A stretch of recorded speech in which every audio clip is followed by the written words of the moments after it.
ভিডিঅ'টোত এটা লাইক কৰি দিয়া আৰু চেনেলটো ছাবস্ক্ৰাইব কৰি লোৱা আৰু ভিডিঅ'টো চোৱাৰ পিছত ভিডিঅ'টোৰ বিষয়ে এটা কমেণ্ট কৰিবা। মোৰ ইউটিউব চেনেললৈ তোমালোকক সকলোকে স্বাগতম জনাইছোঁ। আজি মই তোমালোকক নৱম শ্ৰেণীৰ অসমীয়া সাহিত্য চয়নিকাৰ শিশুলীলা কবিতাটিৰ প্ৰশ্ন উত্তৰসমূহ আলোচনা কৰিব গৈ আছোঁ। প্ৰথম প্ৰশ্নাৱলীত আছে ভাৱ বিষয়ক অতি চমু প্ৰশ্নৰ উত্তৰ লিখা। ইয়াত আছে ক নম্বৰত কৃষ্ণগীত গাৱন্ত সুন্দৰী। কৃষ্ণগীত গোৱা সুন্দৰীগৰাকী কোন? ইয়াৰ উত্তৰ হ'ল কৃষ্ণগীত গাৱন্ত সুন্দৰী। ইয়াত কৃষ্ণগীত গোৱা সুন্দৰীগৰাকী হ'ল যশোদা। খ নম্বৰত আছে কৰ্ণত কুণ্ডল দোলে আতি। কাৰ কৰ্ণৰ কুণ্ডলৰ কথা কৈছে? কৰ্ণত কুণ্ডল দোলে আতি, ইয়াত যশোদাৰ কৰ্ণৰ কুণ্ডলৰ কথা কোৱা হৈছে। গ নম্বৰ আছে কাম্পে কুম্পে অৰুণ অধৰ। ইয়াত কাৰ অৰুণ অধৰৰ কথা কৈছে? কাম্পে কুম্পে অৰুণ অধৰ, ইয়াত শ্ৰীকৃষ্ণৰ অৰুণ অধৰৰ কথা কোৱা হৈছে। গ নম্বৰত আছে মতনি দৰিয়া নিষেধি। মতনি শব্দৰ অৰ্থ কি? উত্তৰ হ'ল মতনি শব্দৰ অৰ্থ হ'ল গাখীৰ ঘুটিবলৈ ব্যৱহাৰ কৰা এবিধ সঁজুলি। গাখীৰ ঘুটিবলৈ যিটো আমি সঁজুলি ব্যৱহাৰ কৰোঁ সেইটোকে মতনি বুলি কয়। উঙ নম্বৰত আছে নুজুৰে আঙুল দুই জৰি। ইয়াত কাৰ জৰিৰ নাটনি হৈছে? উত্তৰটো হ'ল নুজুৰে আঙুল দুই জৰি, ইয়াত যশোদাৰ জৰিৰ নাটনি হৈছে। প্ৰথম নম্বৰত আছে ৰুণজুণ কেউৰ কংকণ। কাৰ কেউৰ কংকণৰ ৰুণজুণ শব্দৰ কথা কোৱা হৈছে? ৰুণজুণ কেউৰ কংকণ, ইয়াত যশোদাৰ কেউৰ কংকণৰ ৰুণজুণ শব্দৰ কথা কোৱা হৈছে। ২ নম্বৰত আছে শিশুলীলা পাঠটিত ফুটি উঠা শ্ৰীকৃষ্ণৰ মানৱীয় ৰূপৰ বিষয়ে নিজৰ ভাষাৰে লিখা। উত্তৰটো হ'ল শিশুলীলা পাঠটিত পৰম পুৰুষ শ্ৰীকৃষ্ণৰ ঐশ্বৰিক ৰূপৰ উপৰিও সাধাৰণ মানৱ শিশুৰ ৰূপটো অতি সুন্দৰভাৱে ফুটি উঠিছে। সাধাৰণ মানৱ শিশুৱে যেনেকে মাকক আমনি কৰে, মাকৰ লগত ঠেহ পেচ কৰে, ঠিক তেনেদৰে ভগৱান শ্ৰীকৃষ্ণইও মাক যশোদাৰ লগত ঠেহ পেচ কৰিছে, অভিমান কৰিছে। মাকৰ মনোযোগ আকৰ্ষণ কৰাৰ বাবে ঘৰৰ বয়-বস্তু ভাঙি দলিয়াই লণ্ডভণ্ড কৰিছে। মাকৰ খং উঠাত ভয়তে পলাইছে আৰু মাকৰ ভাগৰ লগা দেখি নিজেই মাকৰ হাতত ধৰাও দিছে। ৩ নম্বৰ প্ৰশ্নটো হ'ল শংকৰদেৱৰ মহোত্তম সৃষ্টি কীৰ্তনঘোষাৰ এটি বিষয়ে চমু টোকা লিখা। উত্তৰটো হ'ল মহাপুৰুষ শ্ৰীমন্ত শংকৰদেৱৰ সাহিত্যিক জীৱনৰ কীৰ্তিস্তম্ভ হ'ল কীৰ্তনঘোষা।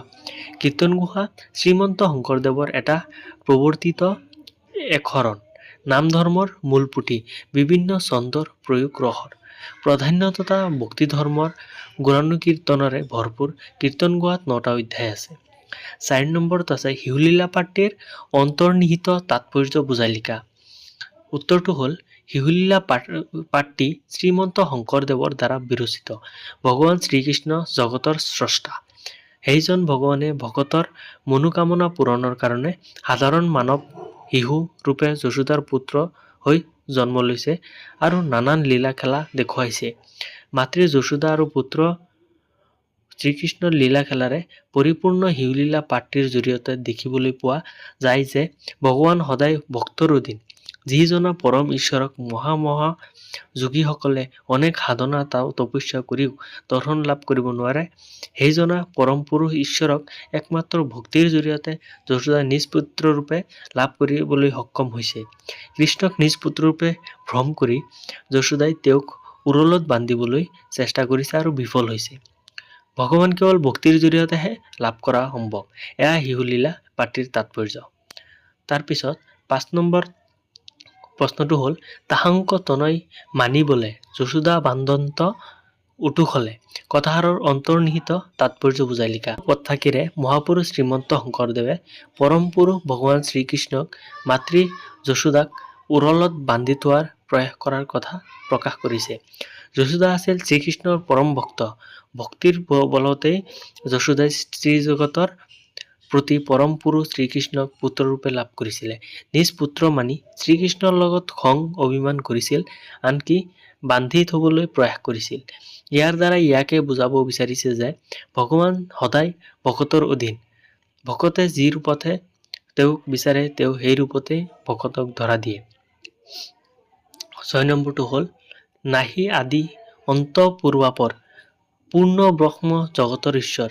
ইয়াত কবিয়ে শিশু কৃষ্ণৰ ঐশ্বৰিক গুণৰ প্ৰকাশ কেনেদৰে কৰিছে বুজাই লিখা।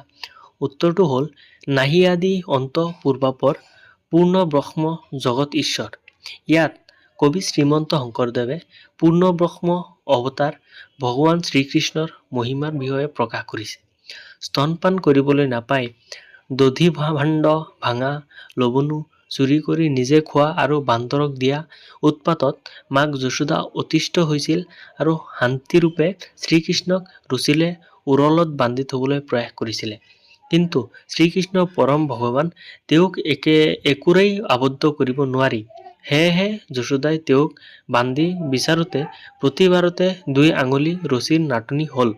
অৱশেষত মাকৰ পৰিশ্ৰম দেখি শ্ৰীকৃষ্ণই নিজেই যশোদাৰ হাতত বন্ধন স্বীকাৰ কৰিলে। সেয়েহে কবিয়ে কৈছে যে শ্ৰীকৃষ্ণৰ আদি অন্ত নাই। তেৱেঁই এই সচৰাচৰ জগতৰ পৰম পুৰুষ, যি জগতৰ সৃষ্টিকৰ্তা, পূৰ্ণব্ৰহ্ম অৱতাৰ।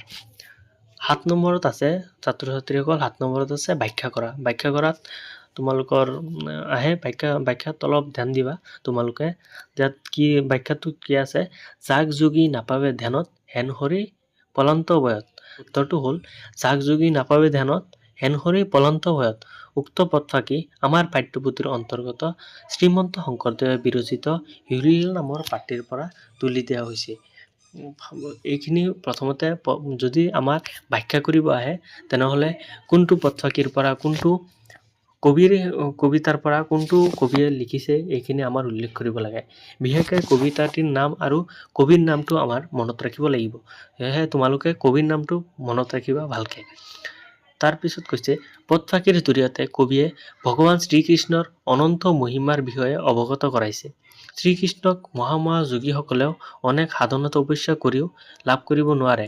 কিন্তু সেইজনা পৰম ঈশ্বৰক যশোদাই পুত্ৰৰূপে লাভ কৰিছিল একমাত্ৰ ভক্তিৰ জৰিয়তে। কেৱল পুত্ৰৰূপে লাভ কৰাই নহয়, যশোদাৰ ভয়তে শ্ৰীকৃষ্ণক পলাই ফুৰিবলগীয়াও হৈছিল। ই সম্ভৱ হৈছে কেৱল ভক্তিৰ বলত, ভগৱান ভক্তৰ অধীন। সেয়েহে শংকৰদেৱে শ্ৰীকৃষ্ণৰ মহিমা উক্ত পদফাকিৰ জৰিয়তে প্ৰকাশ কৰিছে। তোমালোকে এইটো অলপ ব্যাখ্যা কৰি এনেকে বহলাই লিখি দিবা, হৈ যাব। তাৰপিছত আছে খ নম্বৰত আছে ভাণ্ড ভাঙি আবে যাইবি কোঠা, খাইব আজি কৃষ্ণ তোৰ মাথা। ইয়াৰ উত্তৰটো হ'ল ভাণ্ড ভাঙি আবে যাইবি কোঠা, খাইব আজি কৃষ্ণ তোৰ মাথা। উক্ত পদফাকি আমাৰ পাঠ্যপুথিৰ অন্তৰ্গত শ্ৰীমন্ত শংকৰদেৱ বিৰচিত হিউলিলা নামৰ পাঠটিৰ পৰা তুলি দিয়া হৈছে। কবিতা ভাগত যশোদাই শ্ৰীকৃষ্ণক দৈ লৱণৰ টেকেলি ভঙাৰ বাবে খং কৰি গালি পৰাৰ কথা কোৱা হৈছে। শ্ৰীকৃষ্ণক যশোদাই কোলাৰ পৰা নমাই স্তনপান কৰাৰ পৰা বিৰত কৰি গাখীৰ নোৱাবলৈ যোৱা বাবে শ্ৰীকৃষ্ণই খঙতে দৈ লৱণৰ টেকেলিবোৰ মজিয়াত ছটিয়াই নিজেই খাইছে আৰু বান্দৰকো দিছে। যশোদাই গাখীৰ নমাই থৈ আহি কৃষ্ণৰ কাণ্ড দেখি খং কৰি কৃষ্ণক এইবোৰ দুষ্টালি কৰাৰ বাবে গালি পৰিছে। পদফাকিৰ জৰিয়তে মাতৃ আৰু পুত্ৰৰ চিৰন্তন স্নেহৰ প্ৰকাশ ঘটিছে। তাৰপিছত গ নম্বৰত আছে প্ৰশ্নটো আছে পাছে পাছে যশোদা খেদন্ত, ভয়ে লাগ মাৱক নেদন্ত। ইয়াৰ উত্তৰ হ'ল পাছে পাছে যশোদা খেদন্ত, ভয়ে লাগ মাৱক নেদন্ত।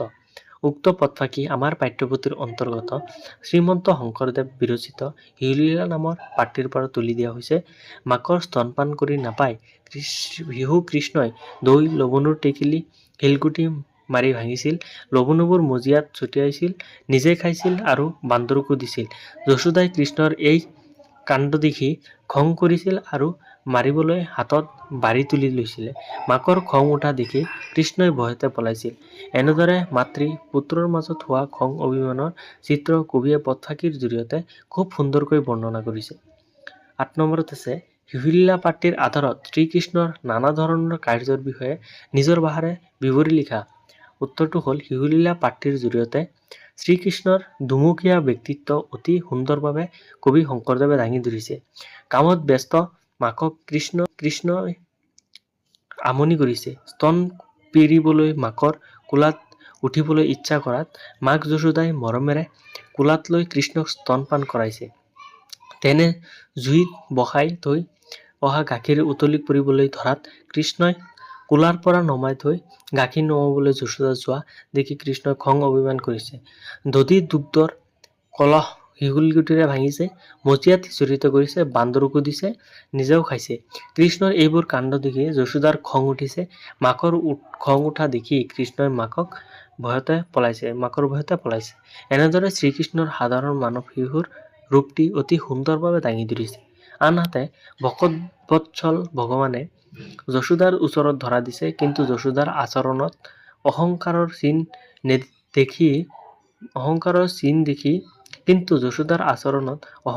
চিন দেখি তেওঁ নিজৰ ঐশ্বৰিক মহিমা দেখাইছে। মাক যশোদাই কৃষ্ণক বান্ধিবলৈ খুজিছে। এতিয়া বাৰে বাৰে 2 আঙুল জুৰি কম হৈছে। এনেদৰে শ্ৰীকৃষ্ণৰ মহিমাৰ জৰিয়তে তেওঁ যে পৰম পুৰুষ ভগৱান, এই কথাও কবিজনে সোঁৱৰাই দিবলৈ পাহৰা নাই। 9 নম্বৰ প্ৰশ্নটো হ'ল, মহাকোপে কোঠা পহিলন্ত, হিঞ্চিৰাই লবনো ভুজন্ত। কোনে অতি খঙেৰে কোঠা সোমাইছিল, তেওঁ কিয় লবণবোৰ চাৰিওফালে ছটিয়াই খাইছিলে, বুজাই লিখা। ইয়াৰ উত্তৰটো হ'ল, শিশু কৃষ্ণই অতি খঙেৰে কোঠাত সোমাইছিলে। শিশু কৃষ্ণই মাকৰ স্তনপান কৰি থকা সময়ত মাতৃ যশোদাই উতলি পৰিবলৈ ধৰা গাখীৰ নমাবলৈ কৃষ্ণক কোলাৰ পৰা নমাই দৌৰি গ'ল। মাকে এনেদৰে কোলাৰ পৰা নমাই যোৱা বাবে কৃষ্ণৰ মাকৰ ওপৰত খং উঠিছিল আৰু দধি ভাণ্ড শিলগুটি মাৰি ভাঙি লবণবোৰ চাৰিওফালে সিঁচৰিত কৰিছিল। 10 নম্বৰ হ'ল, কৃষ্ণক ধৰিবলৈ গৈ যশোদাৰ কেনে অৱস্থা হৈছিল, বুজাই লিখা। উত্তৰটো হ'ল, কৃষ্ণক ধৰিবলৈ গৈ যশোদা ভাগৰি পৰিছিলে। ভাগৰত যশোদাৰ খোপা ঢিলা হৈ পৰিছিল। খোপাত পিন্ধা মালতী ফুল সৰি পৰিছিলে। ভাষা বিষয়ত আছে তোমাৰ 11 নম্বৰত, তলত দিয়া শব্দবোৰৰ এটা বা দুটাকৈ সমাৰ্থক শব্দ লিখা। সমাৰ্থক শব্দ মানে তোমাৰ এটা শব্দৰে মানে আৰু এটা সেম অৰ্থ কিন্তু শব্দ দুটা, এনেকুৱা সেইটো হৈছে সমাৰ্থক শব্দ। তাৰপিছত কৰ্ণ, অৰুণ, দধি, বস্ত্ৰ, বদন, লবণু, কোপ, দশন, মুগ্ধ, ঈশ্বৰ। ইয়াৰ উত্তৰকেইটা হ'ল, কৰ্ণক হয় কাণ যে কয় কাণৰ আৰু এটা হ'ল কৰ্ণ। অৰুণ মানে হ'ল, অৰুণৰ সমাৰ্থক শব্দ হ'ল সূৰ্য, বেলি। দধি মানে এইটো দৈ, এইটো চবেই জানিবা। দধি ইয়াৰ সমাৰ্থক শব্দ হ'ল দৈ। বস্ত্ৰ ইয়াৰ সমাৰ্থক শব্দ হ'ল কাপোৰ। বদন ইয়াৰ সমাৰ্থক শব্দ হ'ল মুখ। লবণু ইয়াৰ সমাৰ্থক শব্দ হ'ল মাখন। কোপ ইয়াৰ সমাৰ্থক শব্দ হ'ল খং, ৰাগ। দশন ইয়াৰ সমাৰ্থক শব্দ হ'ল দাঁত। দুগ্ধ ইয়াৰ সমাৰ্থক শব্দ হ'ল গাখীৰ। ঈশ্বৰ ইয়াৰ সমাৰ্থক শব্দ হ'ল ভগৱান। 12 নম্বৰত আছে, তলৰ পুৰণি অসমীয়া শব্দবোৰৰ আধুনিক ৰূপ লিখা। তাহাংক, নুজুৰে, কষি, ৰখিল, আশী, ভৈলা, আসন্ত, হিলায়ে, কাম্পে, মাৱক, বশী, প্ৰয়াসী, খেদন্ত। ইয়াৰ উত্তৰকেইটা হ'ল, তাহাংক মানে হ'ল তেওঁক, নুজুৰে মানে হ'ল নাটে, খুচি মানে খহি, ৰহিল মানে ৰ'ল, আশী মানে আহি, ভৈলা হ'ল, আসন্ত হ'ল আহিছে, হিলায়ে হ'ল হিলেৰে, কাম্পে হ'ল কপে, মাৱক হ'ল মাকক, বশী হ'ল বহি, প্ৰয়াসী চেষ্টা কৰি, খেদন্ত খেদিলে। 13 নম্বৰত আছে, তলৰ শব্দকেইটাত কি কি কাৰণত মূৰ্ধন্য ণ আৰু মূৰ্ধন্য হ হৈছে, বুজাই লিখা। মূৰ্ধন্য ণ আৰু মূৰ্ধন্য হ কিয় হৈছে, এইকেইটা বুজাই লিখিব লাগে।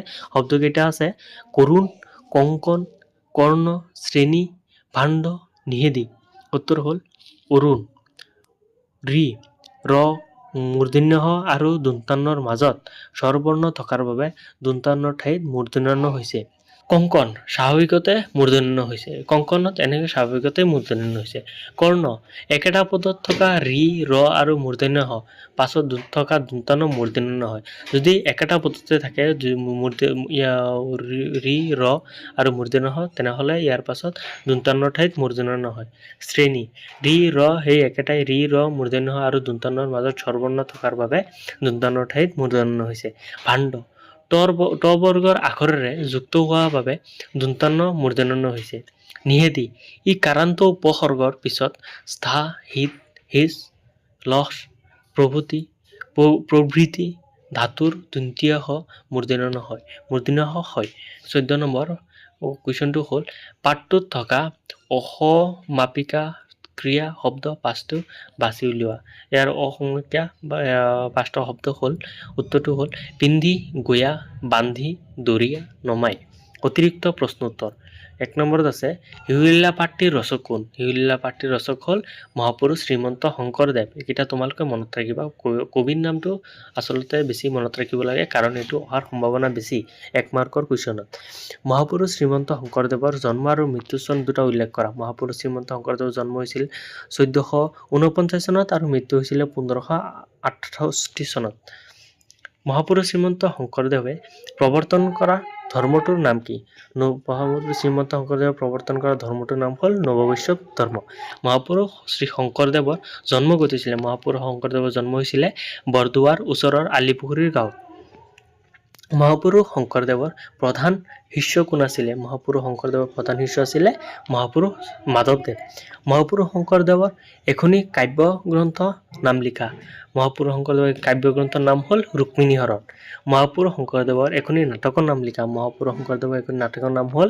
ৰাম বিজয় মহাপুৰুষ শংকৰদেৱৰ নাটবোৰত কি নাট বোলা হয় নাটবোৰক অংকীয়া নাট বোলা হয় উত্তৰটো হ'ল মহাপুৰুষ শংকৰদেৱৰ নাটবোৰক অংকীয়া নাট বোলা হয় মহাপুৰুষ শংকৰদেৱৰ সাহিত্যিক জীৱনৰ কীৰ্তিস্তম্ভ কি আছিলে মহাপুৰুষ শংকৰদেৱৰ সাহিত্যিক জীৱনৰ কীৰ্তিস্তম্ভ আছিল কীৰ্তন গুহা পিছৰ 10 নম্বৰ কুৱেশ্যনটো হ'ল শ্ৰীকৃষ্ণই হিকিয়াৰ পৰা লৱণ চুৰ কৰি কাক দিছিলে উত্তৰটো হ'ল শ্ৰীকৃষ্ণই হিকিয়াৰ পৰা লৱণ চুৰ কৰি বান্দৰক দিছিলে 11 নম্বৰ প্ৰশ্নটো হ'ল মহাপুৰুষ শংকৰদেৱে ৰচনা কৰা দুখন অংকীয়া নাটৰ নাম লিখা উত্তৰটো হ'ল মহাপুৰুষ শ্ৰী শংকৰদেৱে ৰচনা কৰা দুখন অংকীয়া নাটৰ নাম হ'ল ৰাম বিজয় আৰু কেলিগোপাল 12 নম্বৰ হ'ল চিহ্নযাত্ৰা কি উত্তৰটো হ'ল চিহ্নযাত্ৰা মানে হ'ল শংকৰদেৱে ৰচনা কৰা সংলাপবিহীন নাট এই নাটকেৰে গুৰুজনাই অসমীয়া নাট্য বুৰঞ্জীৰ পাতনি মেলিছিলে 13 নম্বৰ প্ৰশ্ন হ'ল শংকৰদেৱে কোন দুখন গ্ৰন্থৰ কিছু কিছু অংশ অসমীয়ালৈ অনুবাদ কৰিছিলে উত্তৰটো হ'ল শংকৰদেৱে ভাগৱত আৰু ৰামায়ণ এই দুখন গ্ৰন্থৰ কিছু কিছু অংশ অসমীয়ালৈ অনুবাদ কৰিছিলে 14 নম্বৰটো হ'ল কৃষ্ণই মথনি মাৰিত ধৰি যশোদাক দধি মথাত কিয় বাধা দিছিলে উত্তৰটো হ'ল মাতৃ যশোদাই দধি মথনত লাগি থাকি কৃষ্ণক গাখীৰ নুগুৱাৰ বাবে আমনিবোধ কৰি মাকৰ গাখীৰ খোৱাৰ মনেৰে দধি মথনত বাধা দিছিলে 15 নম্বৰ কুৱেশ্যনটো হ'ল মাকৰ গাখীৰ খাব নাপাই কৃষ্ণই কি কৰিলে উত্তৰটো হ'ল মাকৰ গাখীৰ খাব নাপাই খঙতে কৃষ্ণই দধি ভাণ্ড ভাঙি লৱণো সিঁচৰিত কৰি পেলাইছিলে উৰলত বহি নিজে লৱণ খোৱাৰ উপৰি বান্দৰকো দিছিলে 16 নম্বৰ প্ৰশ্নটো হ'ল কৃষ্ণৰ অতপালিৰ বাবে শাস্তি দিবলৈ খেদি গৈ যশোদাই মাতৃয়ে কৃষ্ণক উৰলত বান্ধিব খুজিছিলে